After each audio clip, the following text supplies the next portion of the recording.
O Serviço Cristão, capítulo 4. Condições mundiais que defrontam o obreiro cristão. O drama mundial. O mundo é um teatro. Os atores, seus habitantes, estão se preparando para desempenhar sua parte no último grande drama.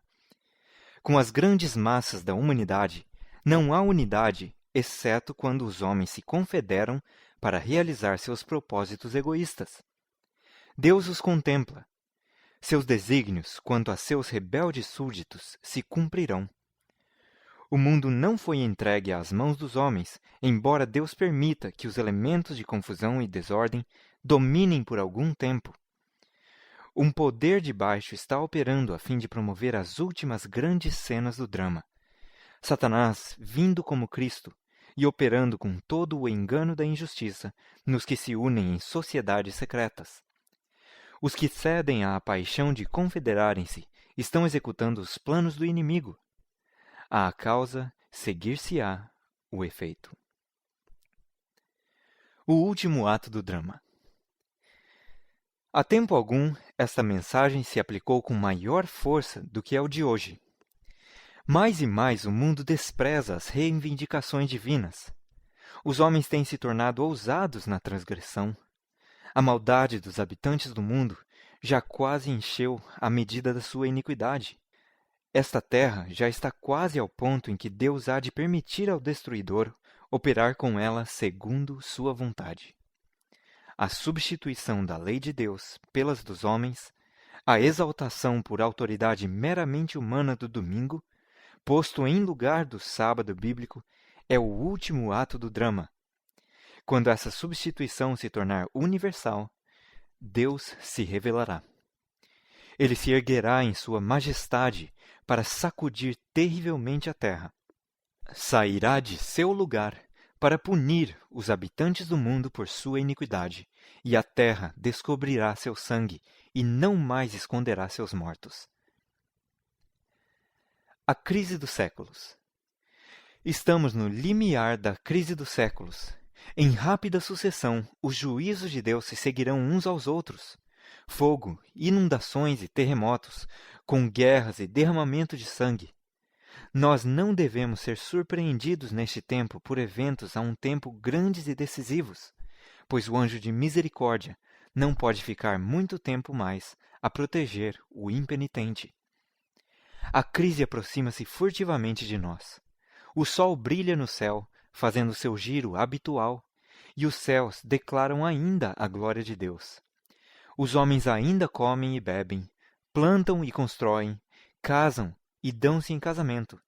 Os comerciantes ainda compram e vendem. Os homens lutam uns com os outros, contendendo pelas posições mais altas. Os amantes de prazeres enchem ainda os teatros, as corridas de cavalos, os antros de jogo.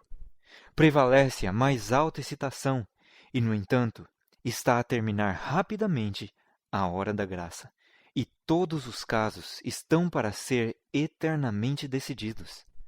Satanás vê que seu tempo é curto.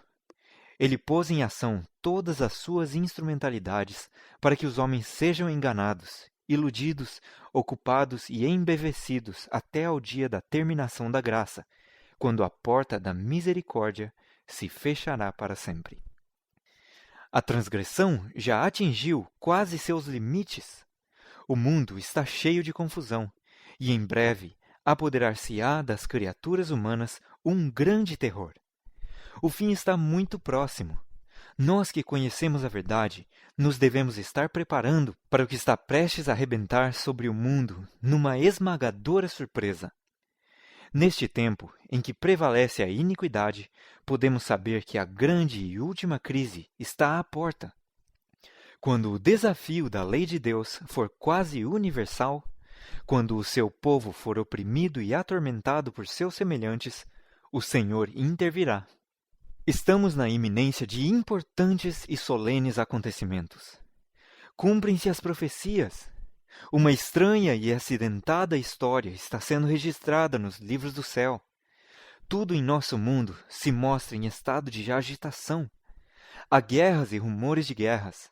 As nações estão iradas, e é chegado o tempo dos mortos para serem julgados. Os acontecimentos se sucedem, alternando-se e apressando o dia de Deus que está muito próximo. Só nos resta, por assim dizer, um pequeno instante. Mas conquanto nação se esteja levantando contra nação e reino contra reino, não se desencadeou ainda um conflito geral. Os 4 ventos sobre os 4 cantos da terra ainda estão sendo retidos, até que os servos de Deus estejam assinalados na testa. Então, as potências do mundo hão de mobilizar suas forças para a última grande batalha. Está sendo retirado o refreador Espírito de Deus. O refreador Espírito de Deus está mesmo agora sendo retirado do mundo. Furacões, tormentas, tempestades, incêndios e inundações, desastres em terra e mar, seguem-se um ao outro em rápida sequência. A ciência busca explicação para tudo isso. Os sinais que em torno de nós se avolumam, prenunciando a próxima manifestação do Filho de Deus, são atribuídos a outra causa que não a verdadeira. Os homens não discernem as sentinelas angélicas que retêm os 4 ventos, para que não soprem sem que os filhos de Deus estejam selados.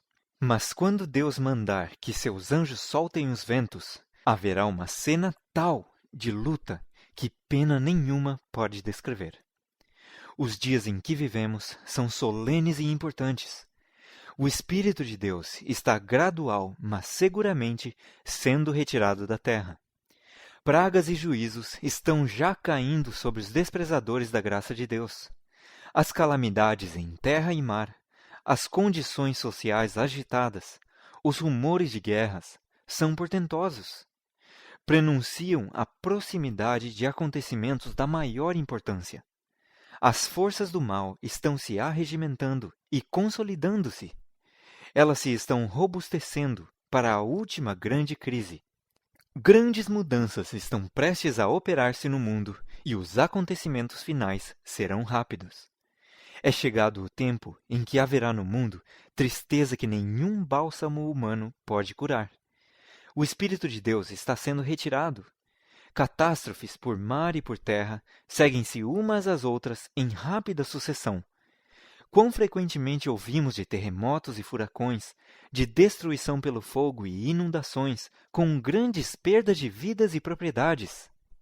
Aparentemente, essas calamidades são caprichosos desencadeamentos de forças da natureza, desorganizadas e desgovernadas, inteiramente fora do controle do homem. Mas em todas elas pode ler-se o propósito de Deus. Elas estão entre os instrumentos pelos quais ele busca despertar a homens e mulheres para que sintam o perigo. O mundo é um foco de pestilências. Os homens, em sua cegueira espiritual, se jactam de grandes progressos e conhecimentos, mas os vigias celestiais veem a terra cheia de corrupção e violência. Por causa do pecado, a atmosfera do mundo se tornou como o ambiente de um foco de pestilências. Uma epidemia de crimes. Vivemos em meio a uma epidemia de crime, diante da qual ficam estupefatos os homens pensantes e tementes a Deus em toda a parte. A corrupção que predomina está além da descrição da pena humana. Cada dia traz novas revelações de conflitos políticos, de subornos e fraudes. Cada dia traz seu doloroso registro de violência e ilegalidade, de indiferença aos sofrimentos do próximo, de brutal e diabólica destruição de vidas humanas. Cada dia testifica do aumento da loucura, do assassínio, do suicídio. Quem pode duvidar que instrumentos satânicos se achem em operação entre os homens, numa atividade crescente para perturbar e corromper a mente, contaminar e destruir o corpo? O espírito de anarquia está invadindo todas as nações, e as explosões sociais que de tempos em tempos provocam horror ao mundo não são senão indicações dos fogos contidos, das paixões e ilegalidades, os quais, havendo escapado à sujeição, encherão a terra com miséria e ruína.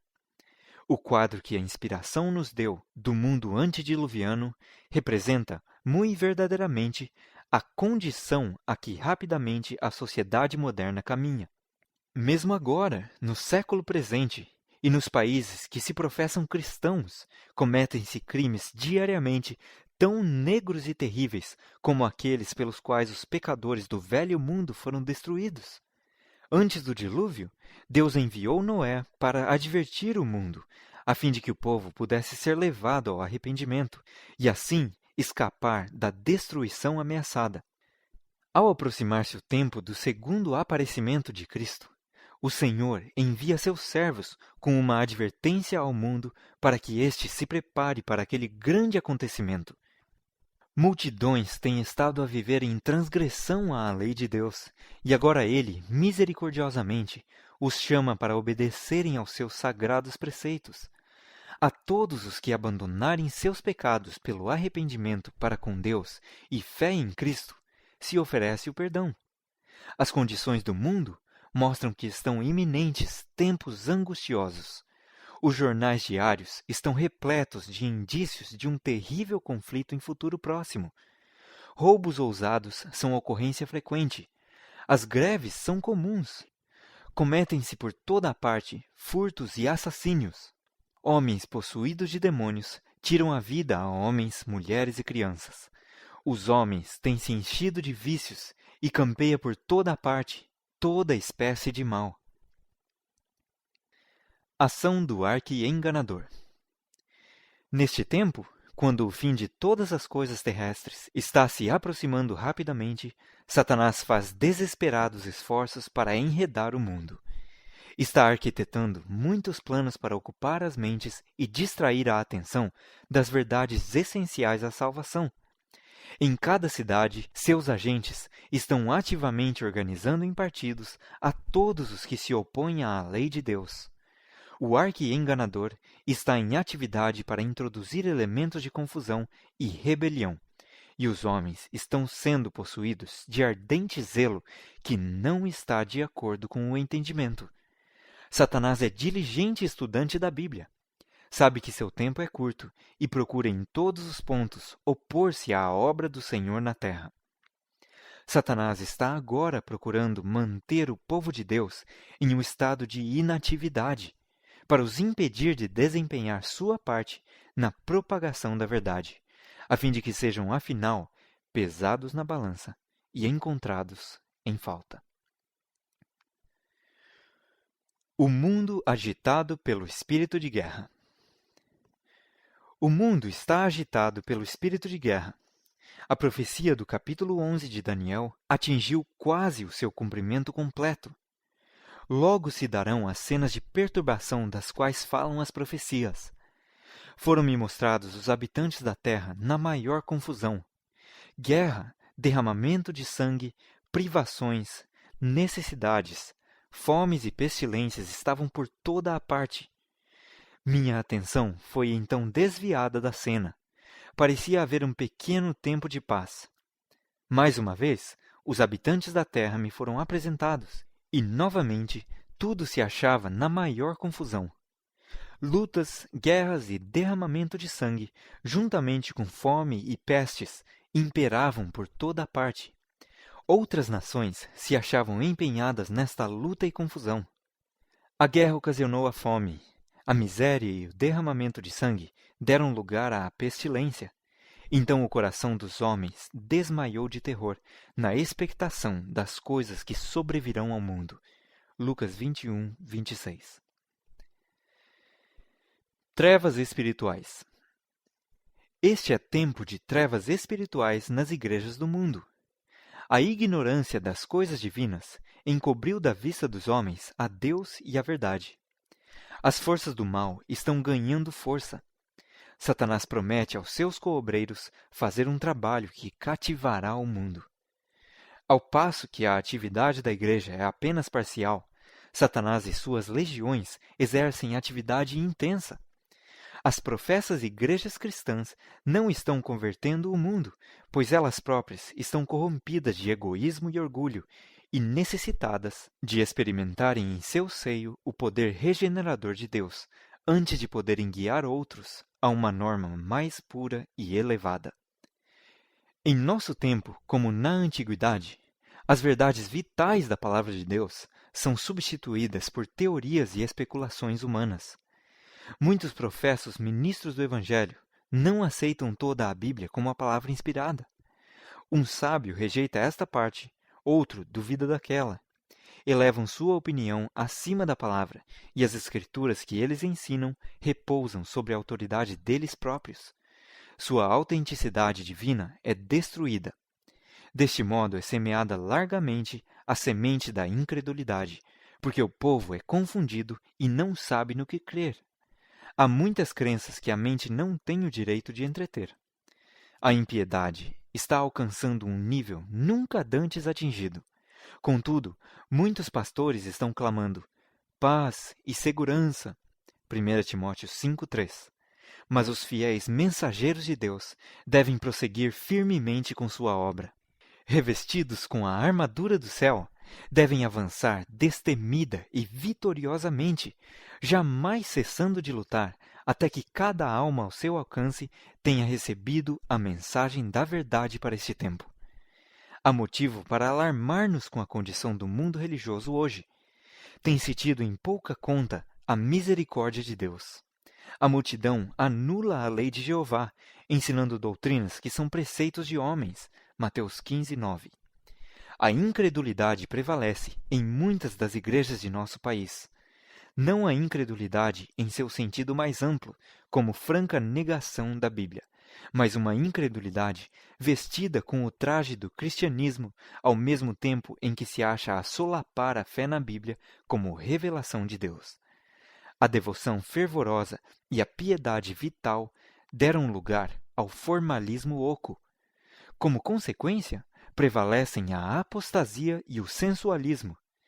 Cristo declarou: como também da mesma maneira aconteceu nos dias de Ló, assim será no dia em que o Filho do Homem se há de manifestar.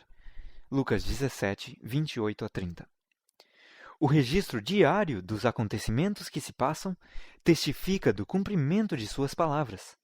O mundo rapidamente está a amadurecer para a destruição. Logo deverão derramar-se os juízos de Deus, e pecado e pecadores serão consumidos. Separação entre o joio e o trigo. O tempo dos destruidores juízos divinos é o tempo de graça para os que não tiveram a oportunidade de conhecer a verdade. O Senhor para eles olhará com amor. Comove-se-lhe o coração compassivo. Seu braço está ainda estendido para salvar, ao passo que a porta já se fecha para os que não quiseram entrar. Logo será travada a violenta luta entre os que servem a Deus e os que o não servem. Logo tudo o que pode ser abalado sê-lo-á, para que permaneçam as coisas que não podem ser abaladas. No tempo da angústia e perplexidade das nações, haverá muitos que não se entregaram inteiramente às influências corruptoras do mundo e ao serviço de Satanás, os quais se humilharão perante Deus e a ele se volverão de todo o coração e serão aceitos e perdoados. Muitos há que estão lendo as Escrituras sem compreender-lhes o verdadeiro significado. Em todo o mundo, homens e mulheres olham atentamente para o céu. De almas anelantes de luz, de graça, do Espírito Santo, sobem orações, lágrimas e indagações. Muitos estão no limiar do reino, esperando somente serem recolhidos. Lições da experiência de Elias. Da experiência de Elias, durante esses dias de desânimo e aparente derrota, muitas lições podem ser tiradas, lições de inapreciável valor para o servo de Deus neste século, caracterizado pelo geral abandono do direito. A apostasia predominante hoje é similar à que predominou em Israel nos dias do profeta. Na exaltação do humano sobre o divino, no louvor aos líderes populares, no culto a Mamon e na exaltação dos ensinos da ciência sobre as verdades da revelação, muitos hoje estão seguindo a Baal. Dúvida e incredulidade estão exercendo sua má influência sobre a mente e o coração, e muitos estão substituindo a palavra de Deus pelas teorias dos homens. Publicamente se ensina que temos chegado a um tempo em que a razão humana deve ser exaltada sobre os ensinos da palavra. A lei de Deus, a divina norma do direito, é declarada ser de nenhum efeito. O inimigo de toda a verdade está operando com enganoso poder para levar homens e mulheres a colocar instituições humanas onde Deus deve estar e a esquecer aquilo que fora ordenado para a felicidade e salvação da humanidade. Contudo, esta apostasia, apesar do vulto que tem assumido, não é universal. Nem todos no mundo são licenciosos e corruptos. Nem todos tomaram posição com o inimigo. Deus tem muitos milhares cujos joelhos não se dobraram a Baal, muitos tardos em compreender mais plenamente o que se refere a Cristo e à lei, muitos que estão esperando, malgrado as perspectivas, que Jesus venha logo para pôr fim ao reinado do pecado e da morte. E há muitos que têm estado adorando a Baal ignorantemente, mas com quem o Espírito de Deus está ainda lutando. O fim do capítulo 4 do Serviço Cristão.